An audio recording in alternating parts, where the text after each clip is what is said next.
When a Korean mafia boss spots his signature birthmark on a little girl's forehead in a crowded Seoul market, he discovers the daughter he's been desperately searching for over 5 years. But their tearful reunion triggers a deadly countdown as his ruthless rival threatens to destroy the family he just found, forcing him to choose between his criminal empire and the lives of the woman he never stopped loving and the child he never knew.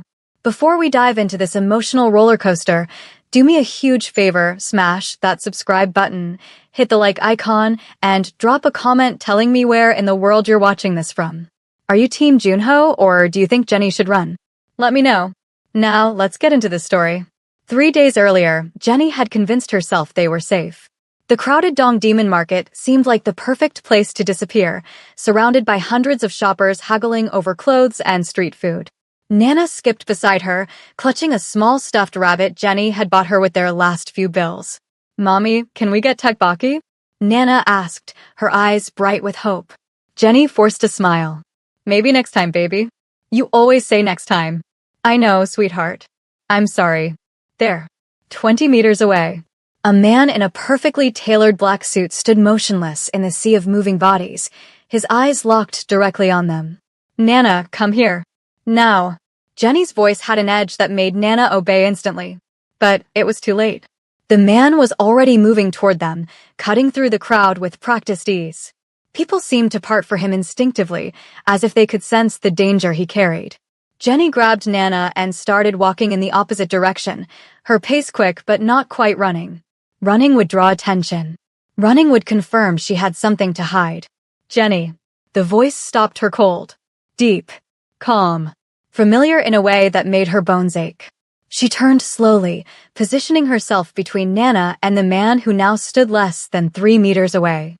Up close, he looked exactly as she remembered, sharp jawline, dark eyes that could read souls, and that same dangerous grace he'd always carried. Junho. The man who'd promised her the world and then disappeared into smoke. His gaze dropped to Nana, who peeked out from behind Jenny's legs. The moment he saw the birthmark on her forehead, something shifted in his expression. Not surprise. Recognition. "That mark," Junho said softly, his voice barely audible over the market noise. "She's mine." Jenny's face went pale. Her hands instinctively tightened on Nana's shoulders. "You need to leave. Now. We need to talk." "We have nothing to talk about." Junho took a step closer. Jenny took a step back, pulling Nana with her. Several passers-by glanced their way, sensing the tension crackling between them. "Please," Junho said, and there was something in that single word that made Jenny pause. Not a command. Not a threat. A request. 5 minutes. That's all I'm asking. "Mommy, who is he?" Nana whispered. Jenny's mind raced. She could run. She could scream. She could create a scene and disappear in the chaos. But Junho had found them once. He would find them again. And next time, he might not come alone. 5 minutes, she said, her voice like ice. "The cafe across the street. You walk ahead of us. If I see anyone else, we disappear and you'll never find us again." Junho nodded slowly. Agreed. He turned and walked toward the cafe, his hands visible at his sides. Jenny waited, counting to 30, scanning the crowd for backup. When she was satisfied he'd come alone, she took Nana's hand and followed. The cafe was small and half-empty, tucked between a cosmetics shop and a tailor. Junho sat at a corner table, his back to the wall, his eyes tracking every entrance. Old habits.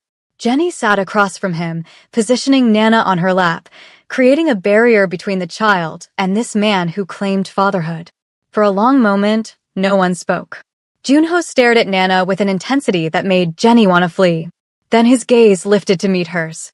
"I kept my promise," he said. Jenny laughed, a harsh, broken sound. "Your promise? You abandoned us. You disappeared without a word, without a trace. I was 3 months pregnant, Junho. 3 months. And you just vanished. I didn't abandon you. Then what do you call it?" "I call it trying to keep you alive." The words hung in the air between them like a blade. Jenny's anger flickered, confusion bleeding through. "What are you talking about?" Junho leaned forward, his voice dropping to barely above a whisper. "The night I left, I received a call. Park Minasio's crew had discovered you were pregnant. They had photos, Jenny. Photos of you at the clinic. They knew exactly how to hurt me. Park Min-seo. Even the name made Jenny's blood run cold. The rival gang leader who'd been trying to destroy Junho's organization for years. They gave me a choice, Junho continued. Step down and let them take over, or watch them kill you and the baby.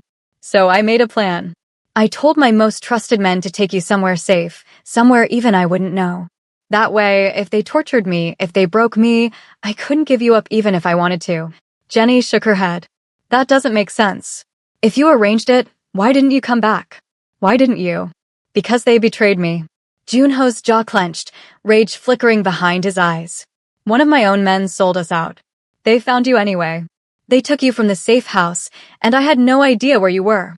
I've been searching for 5 years, Jenny. 5 years of chasing ghosts and dead ends. And now I find you here, with our daughter, and you think I abandoned you. Jenny felt the foundation of her anger cracking.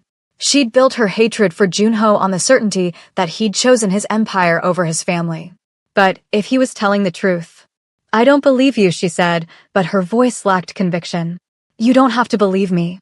But look at this. Junho pulled out his phone and slid it across the table.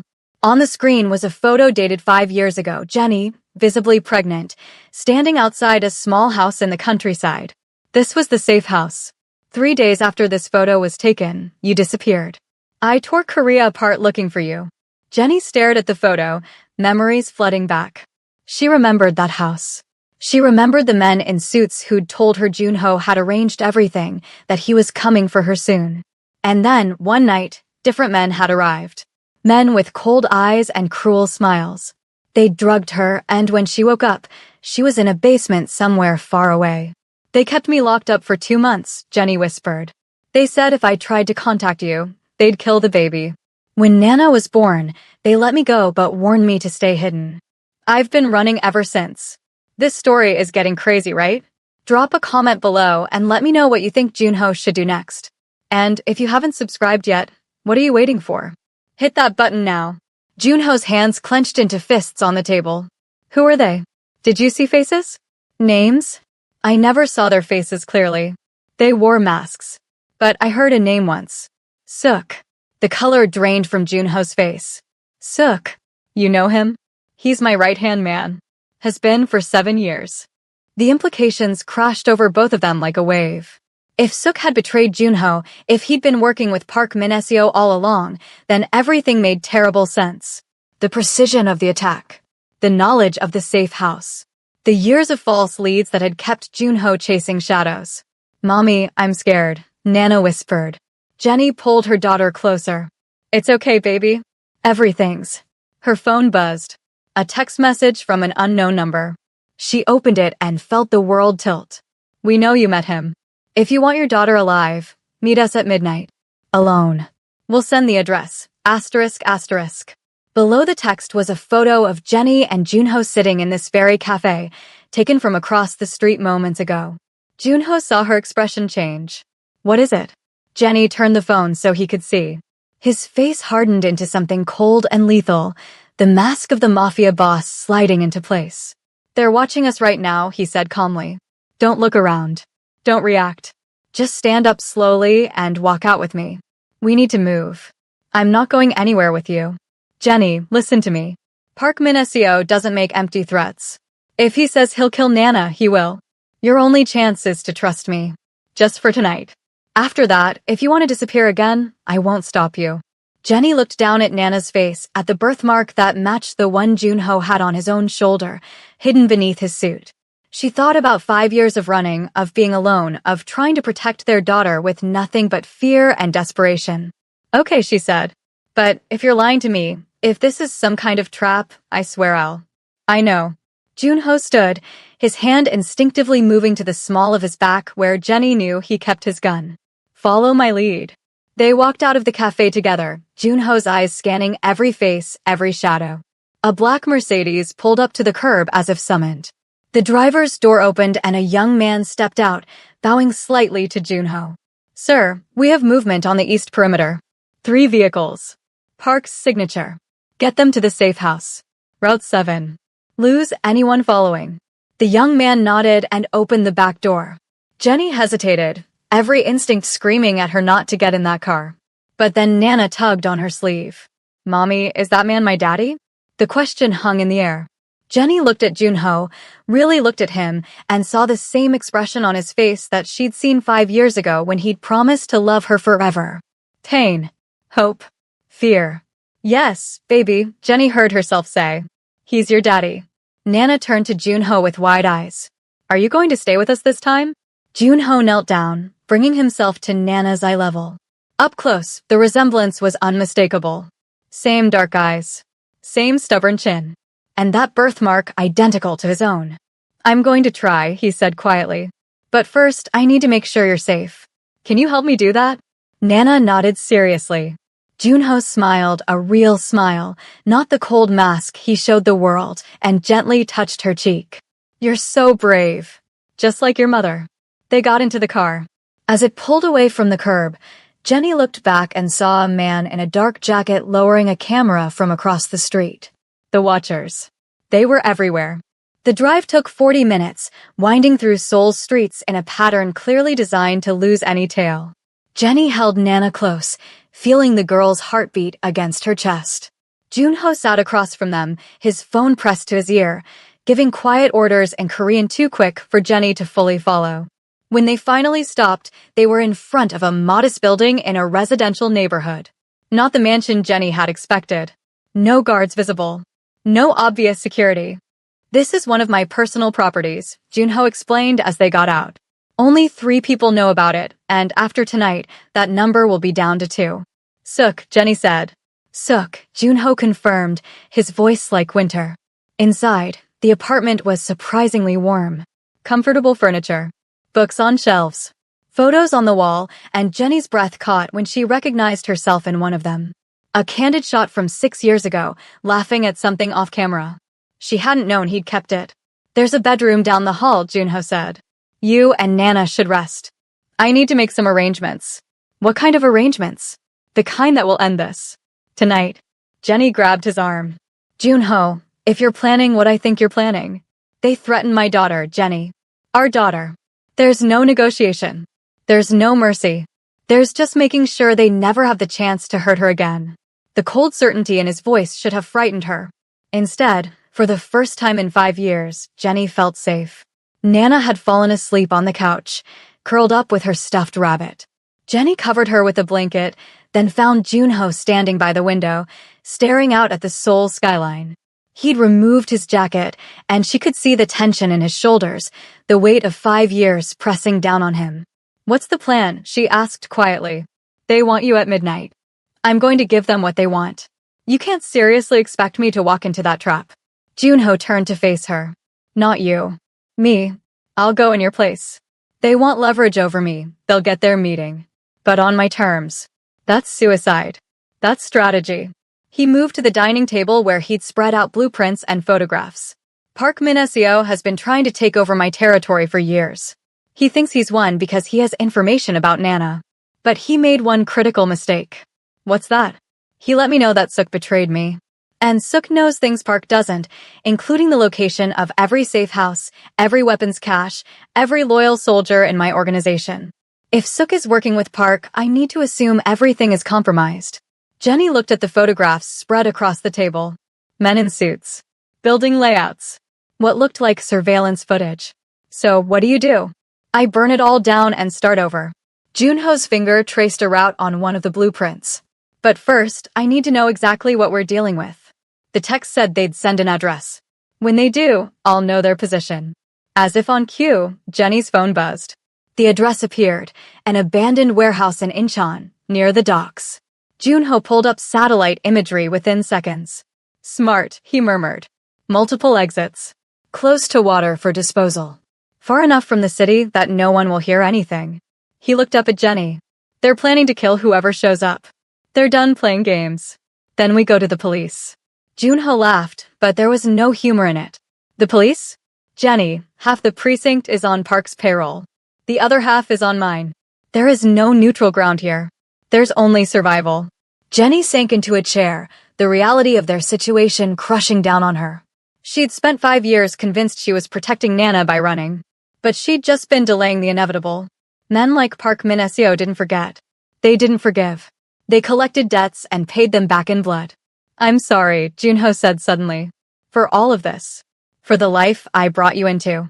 For not being strong enough to protect you from it. You didn't bring me into anything. I chose you. I knew what you were. You knew what I showed you. The nice restaurants. The expensive gifts. The protection. You didn't know about the bodies in the river. The families destroyed.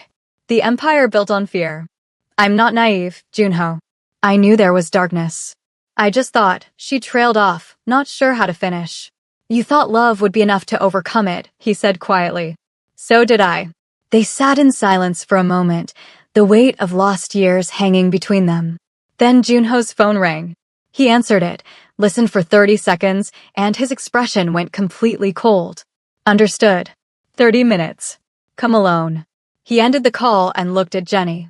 That was Suk. What did he want? To meet. He says he has information about Park's plans for tonight. He wants to help. It's obviously a trap. Obviously. Junho checked his gun, chambered around. But it's also an opportunity. Suk doesn't know that I know he betrayed me. If I play this right, I can use him to get to Park. And if you play it wrong, then you take Nana and run. There's money in the safe behind the bookshelf. Passports. New identities. Everything you need to disappear for good. Jenny stood up, moved closer to him. I'm tired of running. Then what do you want to do? I want to fight. I want to end this. I want Nana to grow up without looking over her shoulder every day. Junho studied her face, seeing the woman he'd fallen in love with beneath the exhaustion and fear. If we do this, if we really commit to ending it tonight, there's no going back. People will die. Some of them might be people we know. People we care about. I stopped caring about anyone but my daughter 5 years ago. That's not true. Junho reached out, his fingers brushing against her cheek. You care about her having a father. Otherwise, you wouldn't have told her who I was. Jenny's breath caught. Don't read into that. I was just being honest. For the first time in years, you let yourself hope that maybe things could be different. That maybe we could be a family. Junho, I'm going to meet Suk. When I'm done, I'm going to that warehouse. And I'm going to kill every single person who threatened our daughter. Then, if I survive, I'm going to ask you to let me be part of her life. Part of your life. And you can say no. You can take the money and run, and I'll never look for you again. But I need you to know that I never stopped loving you. Not for 1 second of these 5 years. Before Jenny could respond, Junho grabbed his jacket and walked out the door. The meeting place Suk had chosen was a pojangmaka, a traditional tent bar in an older part of the city. The kind of place where working men drank soju and complained about their bosses, where business deals were made over grilled pork and kimchi. Junho arrived exactly on time, scanning the area for threats before stepping inside. Suk sat in the back corner, a bottle of soju already half empty in front of him. He looked older than Junho remembered. Tired. When he saw Junho, something flickered across his face. Guilt? Fear? It was gone too quickly to tell. Boss, Suk said, standing and bowing slightly. Thank you for coming. Junho sat down across from him, his expression neutral. You said you had information. Park Minesio is making his move tonight. The warehouse in Incheon, it's a setup. He's got 20 men there. Maybe more. He's planning to take out anyone connected to you. Why are you telling me this? Suk poured 2 shots of soju, his hands shaking slightly. Because I made a mistake. A long time ago, I thought Park was going to win. I thought aligning with him was the smart play. But I was wrong. He's not interested in business. He's interested in destruction. And now he's threatening my family. Junho picked up the shot glass, but didn't drink. Your family. Not mine. I didn't know about the girl. I swear, boss.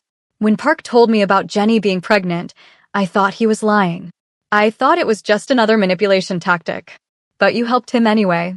Suk's silence was answer enough. Junho set down the shot glass. Here's what I think happened. I think Park approached you 7 years ago with a deal. Information in exchange for protection. You fed him intelligence about my operations, my weaknesses, my relationships. When Jenny got pregnant, you saw an opportunity. Get rid of her, eliminate my weakness, and secure your position with Park. Boss, please. But you underestimated Park. You thought he'd use Jenny as leverage for a while and then let her go. Instead, he kept her hidden for months, then released her but kept watching. Why? Because he knew eventually she'd lead him back to me. And tonight, 5 years later, his patience is finally paying off. Suk's face had gone pale. How long have you known? About an hour. But I suspected for years. Junho leaned forward. You were always too convenient, Suk. Too loyal. Too perfect. Real loyalty has flaws. It questions. It pushes back. You just agreed with everything, anticipated everything. Because you were reporting everything. What are you going to do? That depends. Is your family really in danger? Suk nodded, tears forming in his eyes. Park sent me a photo this morning. My wife and daughter at the market. He said if I didn't bring you to the warehouse tonight, he'd kill them both. Junho believed him. Park Minasio's cruelty was legendary. He'd burned down an entire city block to kill one man. Threatening a family was nothing. Where are they now? Safe house. One of Park's men is watching them. Call him. Tell him Park wants them moved to the warehouse. Tell him you're bringing me there and Park wants the family there to watch. Boss, if I do that. If you do that, I have a chance to save them. And maybe, just maybe, I'll let you live long enough to see them again. Suk made the call, his voice shaking as he relayed Junho's instructions. When he hung up, he looked at Junho with desperate eyes. Why are you helping me? After everything I've done. I'm not helping you. I'm helping your wife and daughter. They didn't betray me. They're innocent. Junho stood up. And because I know what it's like to have your family threatened. To feel completely powerless. To make terrible choices because you think it's the only way to protect the people you love. He dropped money on the table for the soju they hadn't drunk and walked out. Back at the apartment, Jenny was pacing when Junho returned. Nana was still asleep, her small face peaceful in a way that made Junho's chest ache. What happened? Jenny asked. Suk confirmed it's a trap. 20 men, maybe more. But I have a plan. Which is? I'm going to give Park exactly what he wants. A confrontation. But not at the warehouse. Somewhere public. Somewhere he can't just execute everyone and dump the bodies in the harbor. Jenny shook her head. That's insane. He won't agree to that. He will if he thinks he's already won. Junho pulled out his phone and made a call. Mr. Park. This is Junho. I got your message. I'm ready to discuss terms. No, not the warehouse. Too obvious. I propose a neutral location. The Grand Hyatt lobby.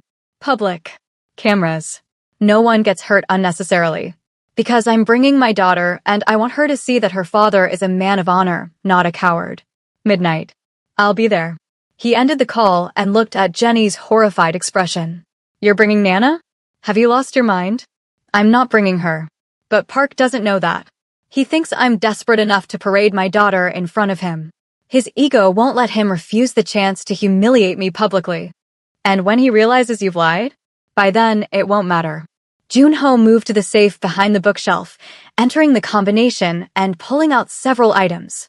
Cash, passports, and a small black box. He opened it to reveal a USB drive. This contains every piece of evidence I've collected on Park Min-seo over the past decade. Murders, bribes, connections to government officials. Everything. If anything happens to me tonight, this goes to every news organization in Korea. That's your insurance policy? No, you are. He handed her the drive. If I don't call you by 1 a.m., you send this to the contacts listed in the folder labeled Scorched Earth. Then you take Nana and run. Jenny took the drive with trembling hands. There has to be another way. There isn't. Park won't stop until I'm dead or he is. And I'm not willing to spend the rest of my life waiting for him to decide which one it'll be. The hotel lobby glittered with crystal and marble, a stark contrast to the darkness gathering outside. Junho arrived at 11:45, flanked by 2 men Jenny didn't recognize. He changed into a fresh suit, and if Jenny hadn't known better, she would have thought he was just another businessman arriving for a late meeting.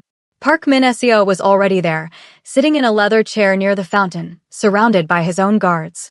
He was younger than Jenny had expected, maybe early 40s, with the kind of handsome face that probably charmed politicians and terrified enemies in equal measure. Junho approached alone, leaving his men by the entrance. Park smiled as he sat down across from him. No daughter? Park asked mockingly. She's safe. Which is more than I can say for yours. Park's smile vanished. What are you talking about? Your daughter. Minji, isn't it? 12 years old. Studies at Seoul International School. Takes piano lessons on Tuesdays and Thursdays. If you touch her, I won't have to. Because we're going to make a deal. Tonight. Right here. And then we're both going to walk away and never speak of this again. Park studied Junho's face, trying to read the play. What kind of deal? You leave Jenny and my daughter alone. Forever. In exchange, I leave your family alone. And we divide Seoul down the middle. You take the north. I take the south. No interference. No encroachment. Peace. You expect me to believe you'd give up half your empire? I expect you to believe I'd give up everything for my daughter. Because that's the truth. I don't care about the business anymore, Park. I care about her growing up alive. For a long moment, Park said nothing. Then he laughed. You're serious. The great Junho, willing to surrender. I should kill you just for the insult. You could try. But you'd die too. And then what happens to Minji? Who protects her from all the enemies you've made? Who makes sure she gets to grow up and take those piano lessons? Park's jaw clenched. Junho had hit the nerve he'd been aiming for. There's a third option, Park said slowly. We merge our organizations. Work together instead of against each other. With your network and mine combined, we could control all of Korea. No. Think about it, Junho. Real power. Real security. Your daughter would never have to worry. My daughter will never be part of this life. Junho stood up. You have until tomorrow morning to decide. Peace or war. Choose wisely. He walked away, leaving Park sitting there, rage and calculation warring on his face. Outside, Junho's men were waiting. It's done. It started. Now we wait. But they didn't have to wait long. Junho's phone rang at 12:15. An unknown number. Mr. Junho, this is Officer Kim from Seoul Metropolitan Police. We've received a report about a disturbance at your Gangnam office. You need to come down to the station. Junho's blood ran cold. What kind of disturbance? I'm not at liberty to discuss it over the phone. Please come to the Gangnam station as soon as possible. It was a trap. It had to be. But what if it wasn't? What if Park had made a move against one of his legitimate businesses, trying to tie him up in legal problems while he went after Jenny and Nana? Junho made a decision. Get to the apartment. Now. Full security protocol. No one gets in or out until I give the all clear. Then he headed to the police station, every instinct screaming that he was making a mistake. Jenny saw the black cars pull up outside and knew something was wrong. She grabbed Nana, who'd woken up crying from a nightmare, and moved to the back bedroom. Her phone was in her hand, Junho's number ready to dial, when she heard the front door explode inward. Men poured in, not Park's men. Not Junho's men. Police uniforms. But Jenny had learned long ago that uniforms didn't mean safety. Jenny Park, one of them called out. We have a warrant for your arrest. Come out with your hands up. What's the charge? Jenny called back, clutching Nana. Kidnapping. Junho has filed a report claiming you abducted his daughter 5 years ago. The betrayal hit Jenny like a physical blow. Junho had set her up. All of it, the emotional reunion, the promises, the plan had been a lie to get her to bring Nana out of hiding. But then her phone buzzed. A text from Junho, it's not me. Get out. Now. Window. Jenny looked at the bedroom window. 3 stories up. No fire escape. But there was a ledge, and beyond that, the building next door was close enough to jump to if she was desperate enough. She was desperate enough. Mommy, what's happening? Nana whispered. We're going on an adventure, baby. But you have to be very, very brave. Can you do that? Nana nodded, her eyes wide but trusting. Jenny opened the window, climbed out onto the ledge, and pulled Nana after her. The night air was cold, the ledge barely wide enough for her feet. Below, the street yawned like a mouth waiting to swallow them. Hold on to me. Don't look down. Don't let go. They inched along the ledge toward the next building. Jenny's arms burned from holding Nana. Her legs trembled.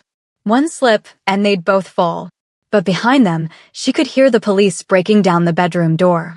The gap between buildings was wider than it had looked from inside. Maybe 2 meters. Maybe more. Jenny would have to jump, with Nana in her arms, and hope they made it. On 3, she whispered. 1, 2, 3. She launched herself across the gap. For a moment, they were flying, suspended between buildings, between death and survival. Then her feet hit the opposite ledge, and she was scrambling for purchase, Nana's weight pulling her backward. Her fingers found a windowsill. She hauled them both up and through an open window into someone's dark apartment. An elderly woman sat watching television, her mouth falling open in shock as Jenny and Nana tumbled onto her living room floor. "I'm sorry," Jenny gasped. "Please, don't scream. We're not going to hurt you." The woman just stared at them, frozen. Jenny grabbed Nana's hand and ran for the apartment door, bursting into the hallway and down the stairs. Behind her, she could hear shouting, footsteps pounding. They burst out onto the street, and Jenny looked around wildly for somewhere to hide, somewhere to run. A car screeched to a stop beside them. The door flew open. "Get in," Sook shouted from the driver's seat. Jenny hesitated for one fatal second. Then the fake police burst out of the building behind her, and she had no choice. She threw Nana into the car and dove in after her. Sook floored it, tires screaming as they shot into Seoul's nighttime traffic. "Where's Junho?" Jenny demanded. "Police station." It was all a setup. Park has men there waiting to kill him the moment he arrives. "We have to warn him." "Already done. I sent him the address of where we're going. A real safe house. One Park doesn't know about." Jenny looked at this man who'd betrayed them, who'd helped destroy their lives, and saw genuine fear in his eyes. "Why are you helping us?" "Because Junho saved my family. An hour ago, his men raided Park's safe house and got my wife and daughter out. He didn't have to do that. He could have let them die. But he didn't. So now I'm paying that debt." They drove in silence through Seoul's glittering streets, leaving the chaos behind. Jenny held Nana close, feeling the little girl's heart beating against her chest like a bird's wings. "Is Daddy coming?" Nana whispered. "Yes, baby. He's coming." And Jenny realized she believed it. Junho would come. He would find them. Because that's what fathers did. That's what he'd been trying to do for 5 years. By the time Junho arrived at the safe house, a penthouse apartment in a building Sook's cousin owned, it was nearly 2 a.m. His suit was torn, his face bruised, but he was alive. When he walked through the door and saw Jenny and Nana safe on the couch, something in his expression shattered and reformed. "You're okay," he breathed. "Thank God, you're okay." Nana jumped up and ran to him. "Daddy." We jumped between buildings. It was scary, but Mommy said to be brave. Junho scooped her up, holding her like he'd never let go. Over her head, his eyes met Jenny's. "It's over," he said. "Park's dead. His organization is scattered. The police who were working for him are in custody. It's really over." Jenny stood up slowly. "What happened?" "Park tried to ambush me at the station. But I had friends there. Real friends. Officers who actually care about the law. There was a shootout. Park didn't make it. Neither did most of his inner circle. And the rest. Running. Hiding. Without leadership, they're nothing. It'll take time to clean up all the pieces, but the threat to you and Nana is gone." He set Nana down gently and approached Jenny. "I know I promised you could walk away after this. I know I said I'd never look for you again if that's what you wanted. But I'm asking you to stay. Not in this life. Not in the darkness. But with me. Let me be a father to her. Let me try to be what you both deserve." Jenny looked at this man who'd fought a war for them, who'd sacrificed his empire to keep them safe, who'd kept searching for 5 years when anyone else would have given up. "I can't trust you yet," she said honestly. "Too much has happened. Too many years apart. I need time." "I understand." But Jenny continued and saw hope flicker in his eyes. "Nana deserves to know her father. And maybe, with time, we can figure out what we are to each other." Junho smiled, that real smile she'd fallen in love with years ago. "Time. I can work with time." Nana tugged on his sleeve. "Daddy, are you going to stay with us now?" Junho knelt down again, looking into his daughter's eyes. "Yes, sweetheart. I'm going to stay. I promise. Forever. Forever." And watching them together, Jenny felt something she hadn't felt in 5 years. Not quite trust. Not quite love. But hope. The possibility that maybe, just maybe, they could build something real from the ashes of what they'd lost. Outside, Seoul glittered under the night sky. A city of millions of stories, millions of secrets. But inside this safe house, for the first time in too long, one small family had found peace.